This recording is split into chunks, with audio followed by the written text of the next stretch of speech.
മിൽമയിൽ ഒഴിവ്. Kerala cooperative milk marketing federation Milma ഒഴിവുള്ള തസ്തികകളിൽ കരാർ നിയമനം നടത്തുന്നു. ഡിജിറ്റൽ മാർക്കറ്റിംഗ് എക്സിക്യൂട്ടീവ് ഒഴിവ് 1. ശമ്പളം 30,000 രൂപ.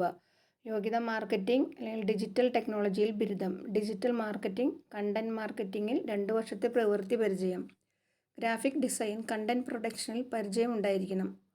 ഓൺലൈൻ മാർക്കറ്റിംഗ് ടൂളുകളിൽ അറിവുണ്ടായിരിക്കണം. പ്രായം 40 വയസ്സ് കവിയരുത്. മറ്റ് തസ്തികകളും ഒഴിവും. MIS sales analyst 1. Business development manager MTE commerce and exports 1. Territory sales in charge TSI 5. Kasaragod, Palakkad, Idukki, Kottayam, Kollam. അപേക്ഷ CMDയുടെ വെബ്സൈറ്റ് വഴി ഓൺലൈനായി സമർപ്പിക്കണം. എല്ലാ തസ്തികയ്ക്കും. അവസാന തീയതി സെപ്റ്റംബർ 2 5 PM. വെബ്സൈറ്റ് തന്നിട്ടുണ്ട് www.cmd.kerala.gov.in.